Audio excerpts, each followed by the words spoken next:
नमस्कार साथियों, मैं शंभू जल शर्मा आज एक बार फिर आपके बीच हूँ महत्वपूर्ण मंडियों के भाव लेकर। साथियों, मैं इसको एक छोटे रूप में ही बताऊंगा क्योंकि आपको भी इतना टाइम नहीं होता कि आप 2, 5, 10 मिनट की वीडियो को देखें। तो मैं बहुत ही शॉर्ट में आपको बताऊंगा कि आज कैसी स्थिति है 2 अप्रैल को मंडियों में, बाजारों में।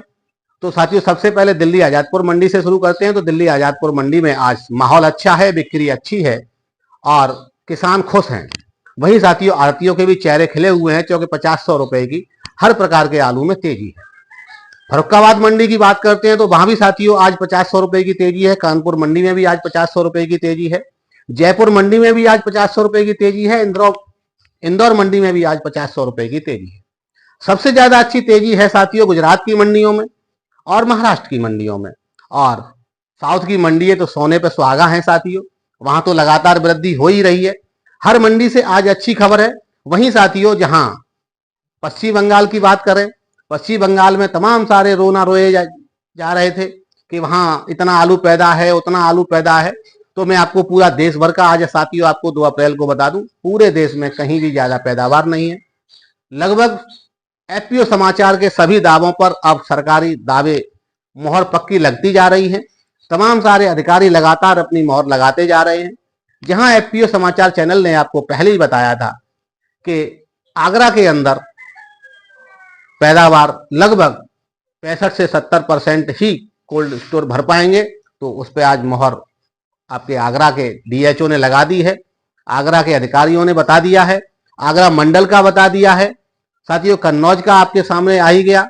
तो ये सारे आंकड़े यूपी के हो रहे हैं, गुजरात के भी आपके सामने। अगर भाव में वृद्धि है तो निश्चित तौर पर यह बात क्लियर है कि साथियों पैदावार कम है। पश्चिम बंगाल में आलू के भावों में वृद्धि है, इसका सीधा सीधा उदाहरण है कि पैदावार कम है। दूसरे अन्य राज्यों की बात करें साथियों, अकेला पंजाब में दिक्कत आपको आ रही है। पंजाब में दिक्कत इसलिए आ रही है कि वहां साथियों आलू की भंडारण व्यवस्था नहीं। किसानों ने आलू तो पैदा कर लिया, लेकिन वहां भंडारण व्यवस्था न होने की वजह से, और कच्चा आलू है, हाइब्रिड आलू है, और दूसरी जगह भी उसको ले जाने में दिक्कत होती है। उसका अगर साथियों 100, 200, 500 किलोमीटर का अगर सफर आलू को करा दिया जाता है तो उसकी क्वालिटी डैमेज हो जाती है, इसलिए उसको दूसरे बाजारों में भी भाव नहीं मिल पा रहा है। तो आज अगर मैं ओवरऑल पूरे देश की बात करता हूं तो स्थिति अच्छी है, खरीदारी अच्छी है। नौ दुर्गे का महीना हफ्ता चल रहा है। मां भगवती की कृपा सभी किसानों पर खूब बरस रही है। भगवान श्री गणेश सभी किसानों पर कृपा कर रहे हैं और ये कृपा साथियों वर्ष भर ऐसे ही बनी रहेगी। किसान भाइयों को बिल्कुल भी किसी प्रकार की चिंता करने की जरूरत नहीं है अब, क्योंकि स्थितियां लगभग क्लियर हो गई हैं। मैं आपसे एक बार फिर एक महत्वपूर्ण बात कह देता हूं साथियों, इसको आप नोट कर लीजिए। पिछले साल मैंने बहुत अच्छे तरीके से देखा था, बाहर की मंडियों में भाव अच्छा था, लेकिन कुछ व्यापारियों और कुछ कोल्ड मालिकों की साठगांठ से कोल्ड स्टोरेज पर किसानों को कई बार धमकाकर सस्ते में आलू खरीदा गया था। हालांकि भाव अच्छा था, 2000 से 2400, 2500, 2600, 2800, 2900, 3000 रुपए प्रति क्विंटल तक आलू बिका था। लेकिन व्यापारियों और कोल्ड मालिकों के द्वारा इसका सही लाभ किसानों तक नहीं पहुंचने दिया गया था। जो आलू पिछले साल लगभग 2600, 2700 रुपए प्रति क्विंटल बिकने लायक था, लेकिन उसके किसान को रुपए 2021, 2200 तक के मिले। लगभग किसान के साथ 200 से 400 रुपए प्रति क्विंटल का धोखा हुआ था। और ये इसलिए हुआ था क्योंकि आप आलू तो पैदा कर लेते हो, लेकिन अपने आलू को बाहर ले जाने में आपको शर्म लगती है, आपको डर लगता है, और आपका डर वाजिब है साथियों, क्योंकि इससे पहले आप इतने जागरूक नहीं थे कि आप अपने तंत्रों के सहारे 2 मिनट में पूरे देश की खबर एकत्रित कर सकें या जा सकें या आ सकें। आप डरते थे, लेकिन अब वो जमाना नहीं है साथियों। अब डिजिटल जमाना है, अब आधुनिक जमाना है, अब 21वीं सदी है।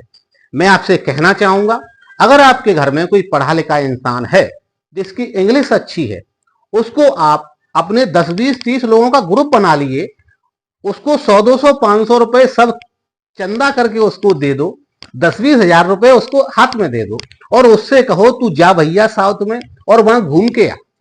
10, 20 दिन वहां रहना, मंडियों में घूमना, व्यापारियों आड़तियों के पास बैठना, जो गाड़ियां आ रही हैं उनका हिसाब किताब देखना, कैसा माहौल चल रहा है, किस तरीके से वहां खरीद होती है, किस तरीके से वहां पैकार आते हैं, किस तरीके से वहां कमीशन एजेंट काम करते हैं, किस तरीके के वहां आड़ती हैं, कौन सी मंडी है। साउथ के अंदर लगभग जो 4-5 राज्य हैं, 6 राज्य हैं दक्षिणी भारत के, उन सभी राज्यों में 80 से 90 ऐसी मंडियां हैं जहां पर आलू का अच्छा खासा व्यापार होता है। आपको जो भाव तमाम सारे यूट्यूबर भाई भी बताते हैं वो प्रमुख 8-10 मंडियों के बताते हैं, और वो प्रमुख 8-10 मंडियां साथियों हमेशा डाउन रहती हैं। क्यों? क्योंकि उनको डाउन रखा जाता है। वहां के जो आड़ती हैं वो डबल काम करते हैं, उस आड़त में भी बैठते हैं उस प्रमुख मंडी में, और साथियों साथ की जो उनकी साथ में लगी हुई है 100-200 किलोमीटर दूर वाली उन मंडियों में भी उनकी आड़त होती है, और वो वहां से माल खरीद कर उन मंडियों में खुद ही काम करते हैं साथियों। तो इसलिए आपको वहां डायरेक्ट अगर आप जाएंगे तो जो आप जा रहे हैं मुख्य मंडी में, लेकिन जो व्यापारी हैं उनका वही आड़ती माल डायरेक्ट वहां के बजाय वहां भेजते हैं और उनको अच्छा खासा बेनिफिट देते हैं साथियों। इसीलिए जो व्यापारी भाई हैं अच्छा खासा लाभ कमाते हैं और आपको गुमराह करके रखते हैं। पिछले साल लगातार यही रोया गया था व्यापारियों की तरफ से कि आज मंडी डाउन हो गई, कल मंडी डाउन हो गई, परसों मंडी डाउन हो गई। और अगर मंडी डाउन होती है तो उसकी खबर आपके चाहे फतेहाबाद क्षेत्र हो, चाहे शमशाबाद क्षेत्र हो, खनौली हो, आगरा, टूडला, कहीं भी क्षेत्र हो साथियों, उसी सेकंड उसी पल आ जाती है।